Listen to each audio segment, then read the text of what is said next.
आज दिनांक 11/4/2020 को मैं अपने पहले व्याख्यान में सामाजिक अनुसंधान एवं उनकी पद्धतियों पर प्रकाश डालने की कोशिश कर रहा हूँ। यह ज्ञातव्य हो कि समाजशास्त्र विषय के अंतर्गत यह पत्र डिग्री 2 ऑनर्स के छात्रों के लिए भी उपयोगी है।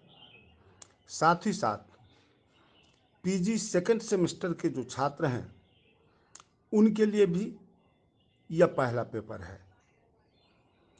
सामाजिक अनुसंधान एवं पद्धतियों के संदर्भ में प्रत्येक दिन कुछ न कुछ खोज किए जा रहे हैं। मानव की जिज्ञासा का आधार चाहे प्राकृतिक दशाएं हो अथवा सामाजिक जटिलताएं, इनसे संबंधित ज्ञान का स्पष्टीकरण करना तथा प्राप्त ज्ञान का सत्यापन करना ही वस्तुतः अनुसंधान है। यह प्रक्रिया जब सामाजिक घटनाओं से संबद्ध हो जाती है तब इसी प्रक्रिया को हम सामाजिक अनुसंधान कहते हैं। वास्तविक अर्थों में आज जिन आधारों पर सामाजिक अनुसंधान को विकसित किया जा रहा है उनमें अवलोकन और सत्यापन पर आधारित अनुभव सिद्ध ज्ञान का महत्व अधिक महत्वपूर्ण माना गया है।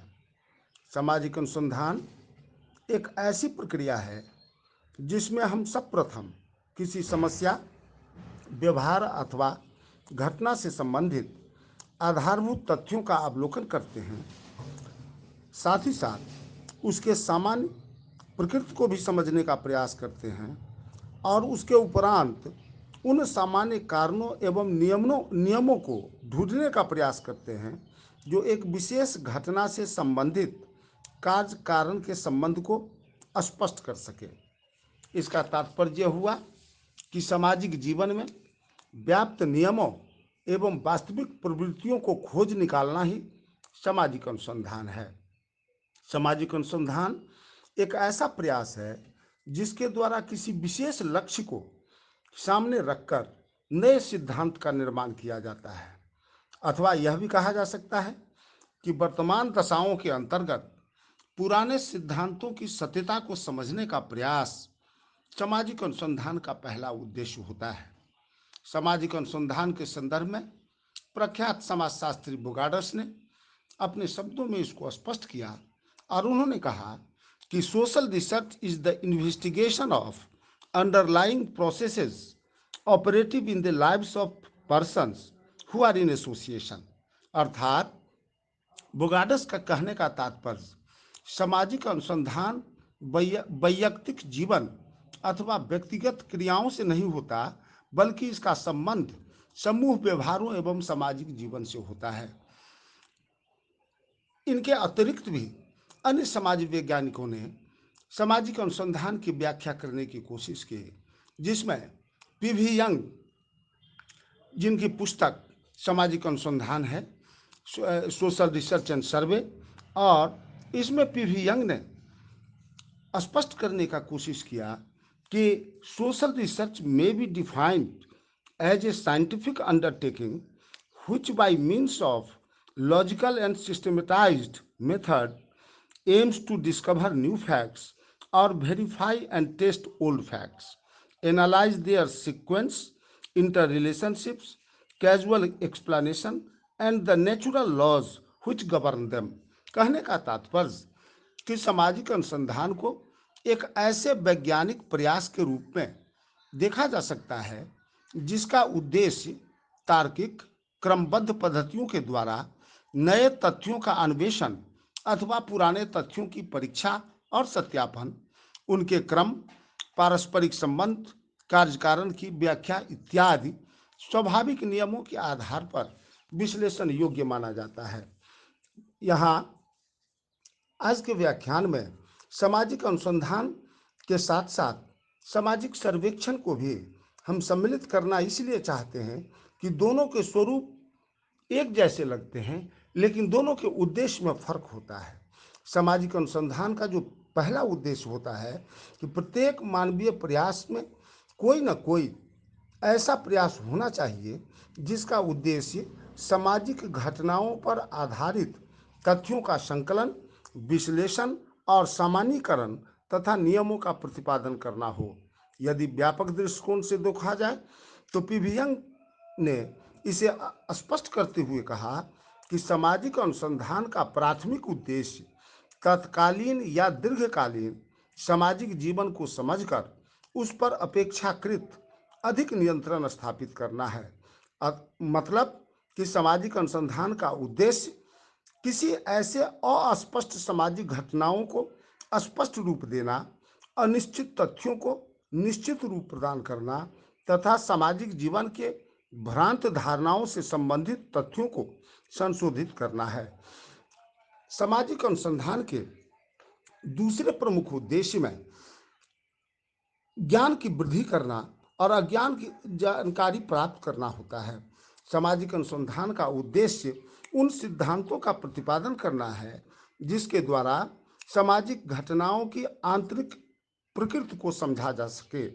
एक सामाजिक अनुसंधानकर्ता इसलिए अनुसंधान कार्य करता है जिससे वह सामाजिक जीवन, सामाजिक घटनाओं, तथ्यों तथा समस्याओं से संबंधित वास्तविकताओं का ज्ञान प्राप्त कर सके। तो सामाजिक अनुसंधान के संदर्भ में ये बातें अत्यधिक महत्वपूर्ण हो जाती हैं।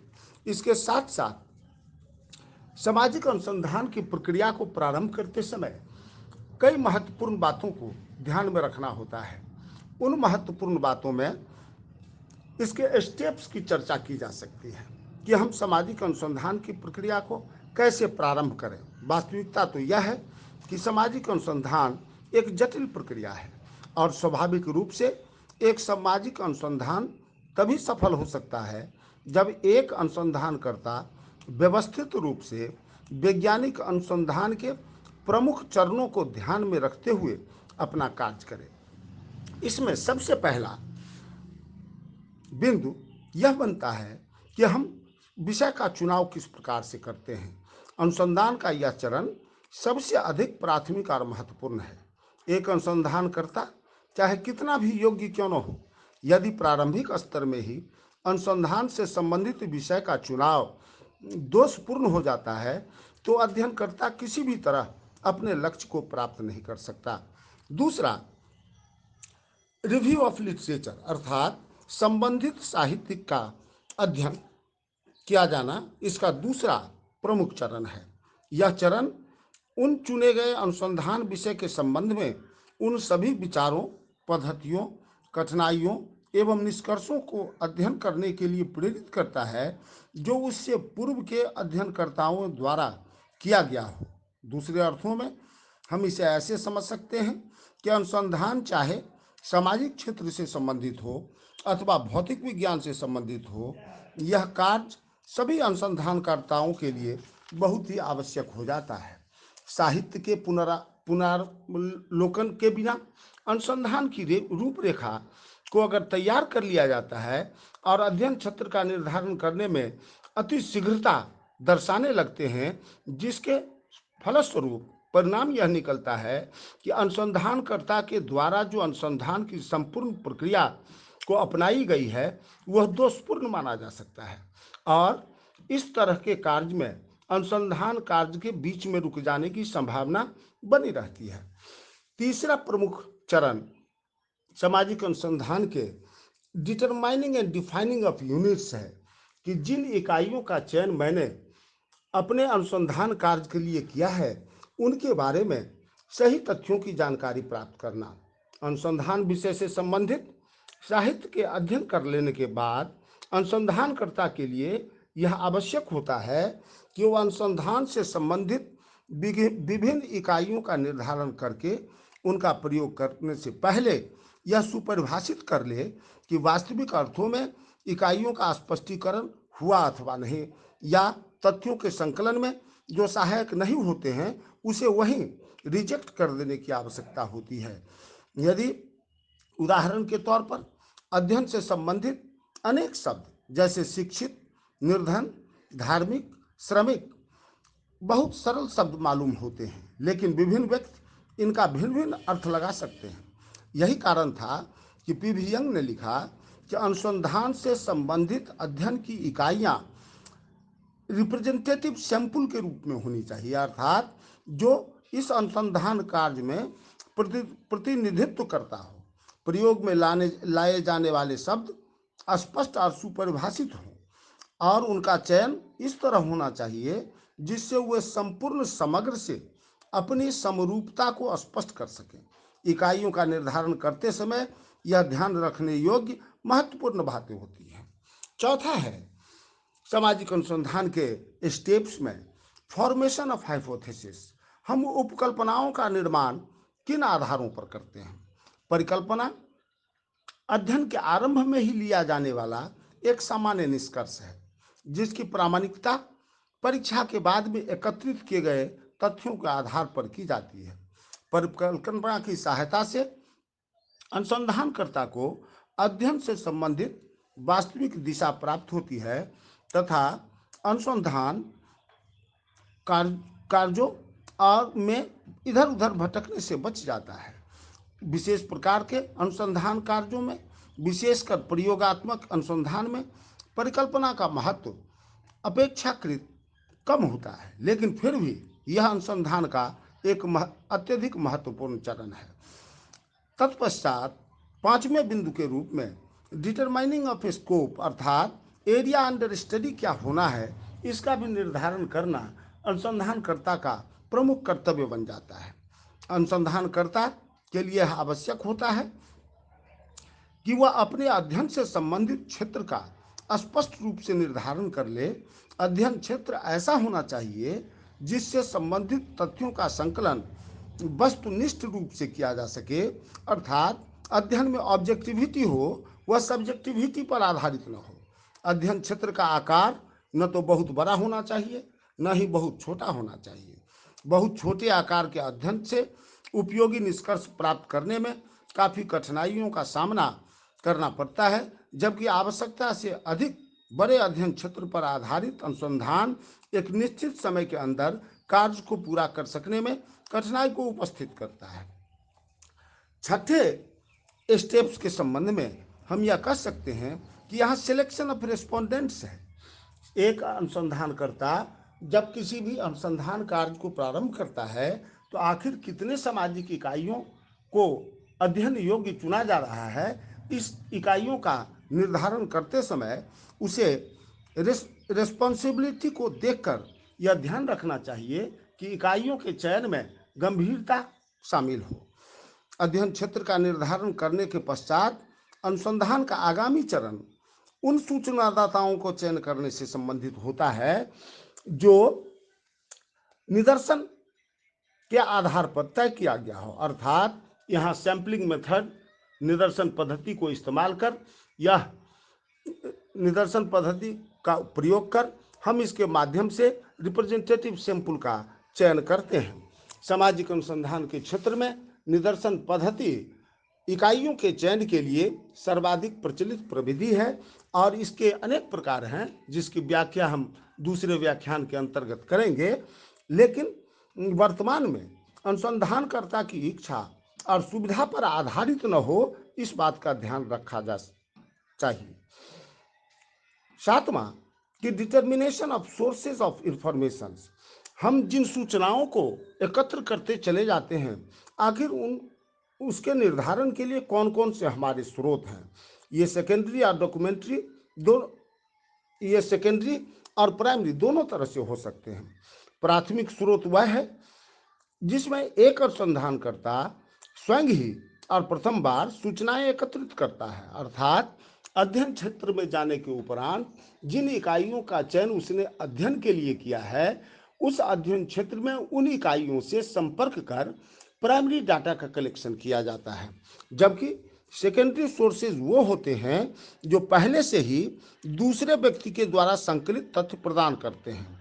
इसमें हम उदाहरण के तौर पर कोई रिपोर्ट, कोई प्रतिवेदन, गजेटियर्स, पुस्तक, पत्र पत्रिकाएं और रिसर्च बुक को भी द्वितीयक स्रोत मान सकते हैं। यद्यपि सभी अनुसंधान कार्यों में प्राथमिक और द्वितीयक दोनों प्रकार के स्रोतों का उपयोग किया जाता है, लेकिन इन स्रोतों का पहले से ही निर्धारण कर लेने से तथ्यों का संकलन कम समय में और अधिक कुशलतापूर्वक किया जा सकता है।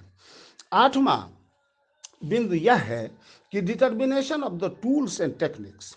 आखिर एक अनुसंधानकर्ता को यह हमेशा ध्यान रखना होता है कि जिस अध्ययन समस्या को लेकर वह अध्ययन क्षेत्र में तथ्यों के संकलन हेतु जा रहा है, तो वास्तविक अर्थों में उन तथ्यों का संकलन अनुसंधान में प्रचलित किन पद्धतियों का प्रयोग किया जा रहा है।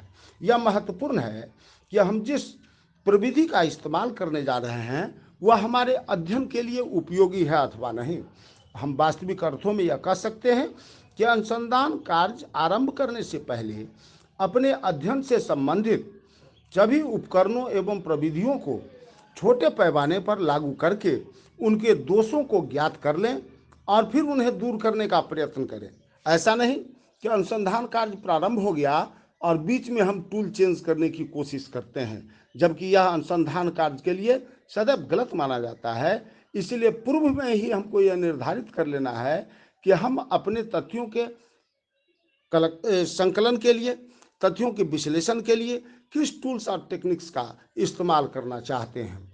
एकॉफ जो समाज वैज्ञानिक हैं, उन्होंने इसके संबंध में लिखा कि पूर्व परीक्षण अनुसंधान के विभिन्न पक्षों, उपकरणों अथवा आयोजन के विकल्पों का एक नियंत्रित अध्ययन है, जिसका उद्देश्य यह सुनिश्चित करना होता है कि कौन सा विकल्प सबसे अधिक उपयुक्त है। इसका मतलब हुआ कि टूल्स एंड टेक्निक्स के चयन में सामाजिक अनुसंधानकर्ता को सदैव तत्पर होकर और निश्चित भाव से इसका चयन करना चाहिए, जिससे तथ्य संकलन में कठिनाई नहीं हो और अध्ययन समस्या से संबंधित तथ्यों के विश्लेषण करने में किसी भी प्रकार के कठिनाई का सामना नहीं करना पड़े। दूसरे बिंदु के रूप में डाटा कलेक्शन की स्थिति है। यह वैज्ञानिक अनुसंधान का सबसे महत्वपूर्ण चरण है। किसी भी अनुसंधानकर्ता के द्वारा विभिन्न उपकरणों तथा प्रविधियों की सहायता से अपने अध्ययन विषय से संबंधित तथ्यों का संकलन करना है। अतः यह आवश्यक होता है कि तथ्यों को पक्षपात रहित होकर एकत्रित किया जाए तथा ऐसा करते समय व्यक्तिगत धारणाओं और पूर्वाग्रहों को कोई महत्व न दिया जाए। तथ्यों के एकीकरण के लिए प्रत्येक दशा में सूचनादाताओं द्वारा दी गई सूचनाएं ही पर्याप्त नहीं होती, बल्कि यह विश्वास और दृढ़ होता चला जाता है कि तथ्यों के संकलन के लिए अवलोकन का अधिक महत्व होता है। इसके बाद अवलोकन यथार्थ तथ्यों को एकत्रित करना तभी संभव हो पाता है जब अध्ययनकर्ता निष्पक्ष एवं किसी भी पूर्वाग्रह से मुक्त हो। सामाजिक अनुसंधान के विभिन्न प्रमुख चरणों में एक महत्वपूर्ण चरण यह है कि हम इसका एडिटिंग कैसे करते हैं, कोडिंग कैसे करते हैं, क्लासिफिकेशन कैसे करते हैं और डाटा का टेबुलेशन कैसे करते हैं।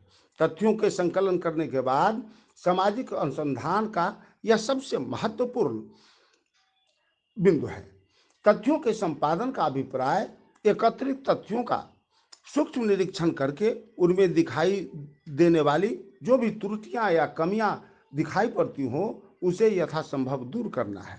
वर्गीकरण से तात्पर्य सामान्य प्रकृति के तथ्यों को एक एक वर्ग में विभाजित करते हैं और फिर उस वर्गीकरण के आधार पर विभिन्न घटनाओं अथवा दशाओं के बीच सहसंबंध को प्राप्त करने की कोशिश अनुसंधानकर्ता के द्वारा किया जाता है और पुनः टेबुलेशन करने की चेष्टा की जाती है, जो संख्यात्मक रूप में इस प्रकार व्यवस्थित करना होता है जिससे एक विशेष वर्ग से संबंधित बहुत सी संख्याएं अथवा विशेषताओं को सारणियों के माध्यम से स्पष्ट किया जा सके, और इस कार्य को जितनी अधिक सावधानी पूर्वक किया जाएगा अनुसंधान के उद्देश्य उतने अधिक प्राप्त होंगे।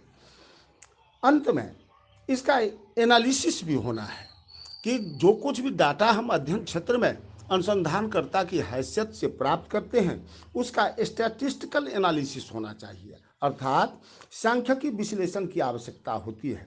वास्तविकता तो यह है कि वर्तमान समय में सांख्यिकी विश्लेषण के बिना कोई भी अनुसंधान कार्य कठिनता से ही पूरा किया जा सकता है। एक अध्ययनकर्ता को अनेक ऐसे तथ्य प्राप्त होते हैं जिसका सेंट्रल टेंडेंसी विभिन्न तथ्यों के तुलनात्मक महत्व को देखकर तथ्यों के बीच कोरिलेशन को स्पष्ट करना होता है।